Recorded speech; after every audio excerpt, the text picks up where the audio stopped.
बोल श्री ज्ञानदेव तुकाराम पंढरीनाथ महाराज की. नमामि सद्गुरुं शान्तं सच्चिदानन्दविग्रहं पूर्णब्रह्मपरानन्दमीशमानन्दं. तर आपण काल पाहिलं काय प्रश्न होता. शुद्ध ब्रह्माच्या ठिकाणी प्रपंचाचा आरोप कसा झाला. ब्रह्म कसा आहे? शुद्ध आहे. आणि मग प्रपंच कसा आहे?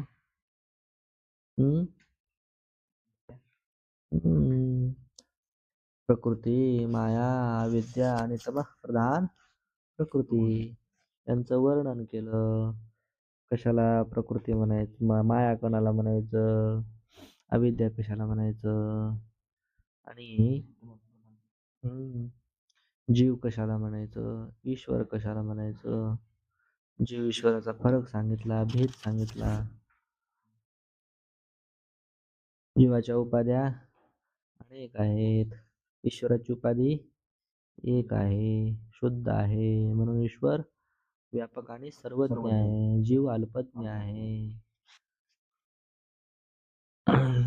पंचीकरण झालं. पंचीकरण झाल्यानंतर स्थूल सूक्ष्म सृष्टीचा अभिमानी कोण? ईश्वर. जीवाच्या दृष्टीने ईश्वर आहे. इथपर्यंत झालं. ईश्वर सर्वज्ञ, नित्यमुक्त, जीव अल्पज्ञ आणि बद्ध. अशा प्रकारे शुद्ध ब्रह्माच्या ठिकाणी प्रपंचाचा आरोप झाला. प्रश्न आज 34वां. यह आरोप सत्य है व मिथ्या है? हा आरोप सत्य आहे की मिथ्या आहे? कोणता? शुद्ध ब्रह्माच्या ठिकाणी झालेला जो प्रपंचाचा आरोप, तो आरोप खरा की खोटा? यह आरोप जेवरी विषयी सर्प के न्यायी और साक्षी विषय स्वप्न के न्यायी और दर्पण विषय नगर के न्यायी प्रतिबिंब की न्याय मिथ्या है. दर्पण विषय नगर के प्रतिबिंब की न्याय मिथ्या है. शुद्ध ब्रह्मावर झालेला जो आरोप आहे, हा आरोप दोरीवरच्या सर्पाप्रमाणे आणि साक्षीच्या ठिकाणी स्वप्नाप्रमाणे. आणि दर्पण म्हणजे आरसा. आरसावर असा कुठं याला वर जरा छतावर वगैरे, आणि त्या छतावर सगळं गाव दिसणार त्या आरशात, आहे का नाही? सगळं नगर दिसणार. त्याप्रमाणे नगर के प्रतिबिंब की न्याय, नगराच्या प्रतिबिंबाप्रमाणे, आरशातल्या नगराच्या प्रतिबिंबाप्रमाणे मिथ्या आहे. दोरीवरचा सर्प मिथ्या, स्वप्न आरशातले चित्र मिथ्या, त्याप्रमाणे मिथ्या. कोण? प्रपंचाचा आरोप. यह आरोप किससे होवे है? आरोप कशाने होतो? तर त्याचं उत्तर द्यायचं. हा यह आरोप अज्ञान से होवे है. हा आरोप कशाने होतो? अज्ञानाने. कोणत्या अज्ञानाने? ब्रह्मस्वरूपाच्या अज्ञानाने होतो. प्रश्न 36वां. यह आरोप कब का और काहे को हुआ होवेगा? यह विचार कैसे होवे? हा आरोप कधी झाला आणि कशाला झाला असेल, आणि याचा विचार कशा पद्धतीने होईल? कशाचा विचार? आरोपाचा. हा कधी झाला असेल आणि कशामुळं झाला असेल? प्रपंच झाला कशामुळं आणि झाला कधी? कधी झाला, कशामुळं झाला? काहीतरी प्रमाण आहे काय असतं? देवाचे कारण देव जाणे. कोणाकारणे झाले? कोणाकारणे झालेशी निर्माण. का झाला?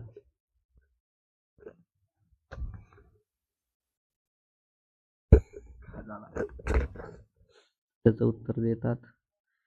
जैसे कोई पुरुष के वस्त्र ऊपर तेल का दाग लगा होवे और तिसको जाने के ताको मिटावने का उपाय किया चाहिए, और यह दाग कब का काहे को लगा होवेगा, इस विचार का कछु प्रयोजन नहीं है। तैसे यह प्रपंच का आरोप कब का और काहे को हुआ होवेगा, इस विचार का भी कुछ प्रयोजन नहीं है, परंतु इसकी निवृत्ती का उपाय करना योग्य है. हा कधी झाला आणि का झाला याचा विचार करण्यात काही अर्थ नाही. जसा एखादा माणूस अन पंक्तीमध्ये काय वाढू लागला,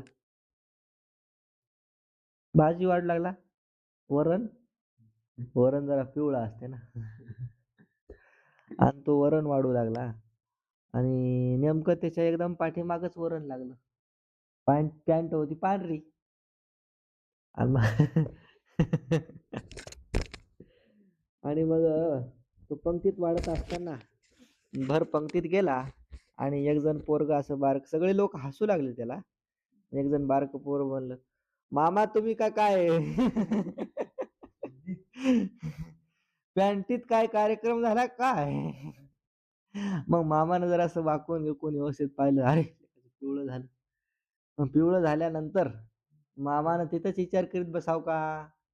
नाही नाही हे वरण आहे. नाही नाही हे काय? तसं काही झालं नाही. का गडबडीने सगळ्या जगानं पाहण्याच्या अगोदर मामानं जायला पाहिजे निघून. हां, मामानं निघून जायला पाहिजे, पॅन्ट बदलायला पाहिजे.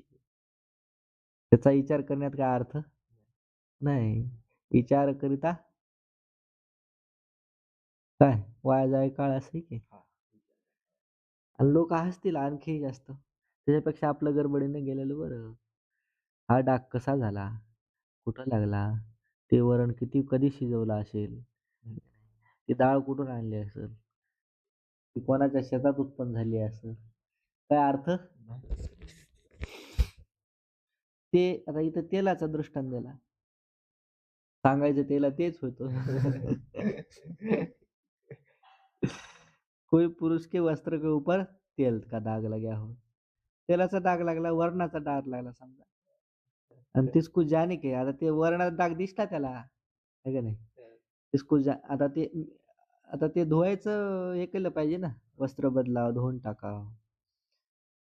टाकू मिटावने का उपाय किया चाहिए. ते ते मिटवण्याचा उपाय केला पाहिजे. ये दाग कब का काहे को लगा होगा. ते कधी लागला असेल आणि कशामुळे लागला असेल, यह विचार कछु प्रयोजन नाही. या विचाराचं काही प्रयोजन नाही. काही फायदा. तैसे यह प्रपंच आरोप कब का और काहे को हुआ होगा. हा प्रपंचाचा जो आरोप आहे ब्रह्मावर, शुद्ध ब्रह्मावर, कधी झाला असेल आणि का झाला असेल. इस विचार का भी कछु प्रयोजन नाही. या विचाराचं सुद्धा काही प्रयोजन नाही, काही फायदा नाही. परंतु इसकी निवृत्ती का उपाय करना योग्य है. त्याच्या निवृत्तीचा उपाय करणं योग्य आहे. ते अगत्याचं आहे, महत्वाचं आहे. प्रपंचाचा आरोप झालाय ना, दोरीवर सर्प भासलाय ना, है ना? दोरीवर सर्प भासलाय. खरंच दोरी आहे की सर्पच आहे हे पाहणं महत्वाचं आहे, है ना? टॉर्च वगैरे लावून, बॅटरी लावून. कसा दिसला आणि कुठूनच आला आणि काय आला, आधी बॅटरी तर लाव. मग इथं सर्पच कसा दिसला असेल? दिसला, आता काय करता. इस सर्व आरोप की निवृत्ती किस रीति से होवे है. तर सर्व आरोपाची निवृत्ती कशा पद्धतीने होईल? त्याचं उत्तर सांगतात. ब्रह्मज्ञान से माया और अविद्या की निवृत्ती होवे है. निवृत्ती कशी कशी होईल याची? आता आरोप झाला तर काय करा म्हणे, आरोपाची निवृत्ती करा. कशी होईल व निवृत्ती? तर ब्रह्मज्ञानाने होईल. ब्रह्मज्ञानाने माया आणि अविद्येची निवृत्ती होते. तिसके कार्य सहित प्रकृती की निवृत्ती होय. माया आणि अविद्येचं कार्य कोण? प्रकृती, हे जगत. त्या कार्यासहित त्याची काय होईल? निवृत्ती. तिसते प्रकृतीवर ब्रह्म के संबंध की निवृत्ती होईल. त्यानं प्रकृती आणि ब्रह्माचा जो संबंध आहे की नाही, माया आणि ब्रह्माचा जो संबंध, तो संबंध सुद्धा निवृत्त होईल. आणि तो संबंध निवृत्त झाला की त्यामुळं दिसते जीवभाव और ईश्वर भाव की निवृत्ती होवी हे. जीव भाव आणि ईश्वर भावाची सुद्धा निवृत्ती होते, ठीक नाही. आणि त्यानंतर दिसते जीव ईश्वर के भेद की निवृत्ती होवे हे. जीव ईश्वराच्या भेदाची सुद्धा निवृत्ती होणार. तिसते बंध को निवृत्ती होय के मोक्ष सिद्ध होवे हे.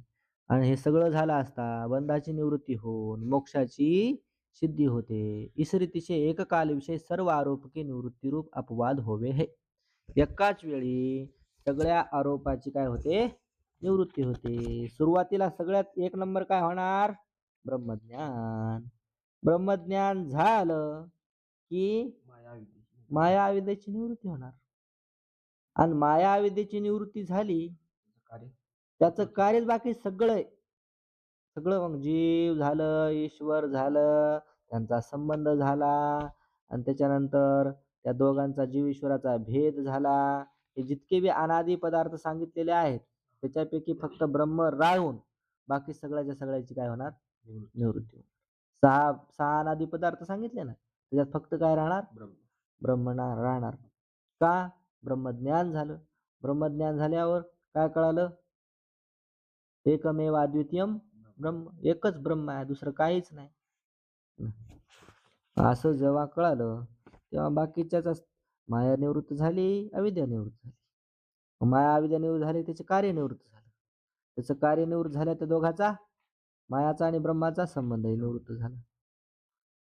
आणि मायेनं आणि माया आणि अविद्यामुळे तर जीव भाव आणि ईश्वर भाव प्राप्त झाला होता. माया आणि अविद्यात निवृत्त झाली तर जीव भाव आणि ईश्वर भाव निघून गेला. फक्त एकच भाव राहिला ते म्हणजे कोण ब्रह्मभाव. आणि तीच ते जीव आणि त्यामुळे आता ते दोघं वेगवेगळे राहिलेच नाही. काय झाले ब्रह्मच झाले अभेद झाला. मग अभेद झाल्यामुळे त्याचा भेद निवृत्त झाला. भेद राहिला नाही भेद निवृत्त झाला. म्हणजे सगळं झालं की बंधाची निवृत्ती होऊन मोक्ष सिद्ध झाला. ईश्रीतिशे अशा पद्धतीने एकाच काळामध्ये सर्व आरोपाची निवृत्ती होते. यालाच म्हणायचं अपवाद. काय म्हणायचं अपवाद. 42वी टिप्पणी. सर्प का और ताके ज्ञान का बाद करके रज्जुरूप अधिष्ठान के अवशेष की नहीं प्रपंच और ताके अज्ञान का बाद करके अधिष्ठान रूप शुद्ध ब्रह्म का जो अवशेष सो अपवाद है. अपवाद अपवाद कशाला म्हणतात ते सांगितलं टिप्पणीत. सर्प का और ताके ज्ञान का. सर्पाचं आणि सर्पाच्या ज्ञानाचं बाद करून फक्त काय राहतं रज्जुरूप अधिष्ठान शिल्लक राहतं.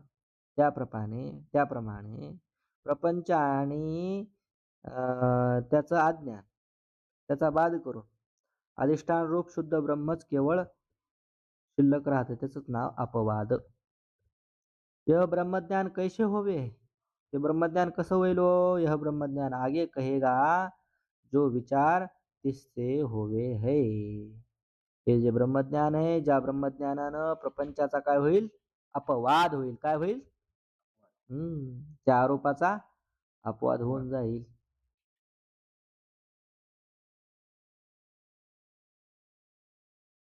त्या ब्रह्मज्ञानानं काय होईल प्रपंचाच्या आरोपाचा अपवाद होऊन जाईल. म्हणजे काय प्रपंचाचा जो आरोप आहे तो आरोप निवृत्त होईल आणि खाली शेवटी कोण शिल्लक राहील शुद्ध ब्रह्म. ते जे ब्रह्म आहे ते ब्रह्म ते कशाने होईल शिल्लक कशाने राहील ब्रह्मज्ञानाने राहील ना. तर ते ब्रह्मज्ञान कसं होईल ते ब्रह्मज्ञान आगे म्हणजे आता ह्या ग्रंथामध्ये आम्ही जे सांगणार आहोत जो विचार त्या विचारानं ब्रह्मज्ञान होईल. इतिश्री विचार चंद्रोदय प्रपंच आरोप अपवाद वर्णन नाम एका द्वितीय कला समाप्ता. विचार चंद्रोदयामध्ये प्रपंचाचा आरोप अपवाद वर्णन नावाची दुसरी कला समाप्त झाली. आता देह तीन कामे द्रष्टा हो असणारी 3 क्रमांकाची कला तृतीय कला प्रारंभ करू. आता उद्या आहे की नाही आज बस झालं. पुंडलिक वरधारी ठरे.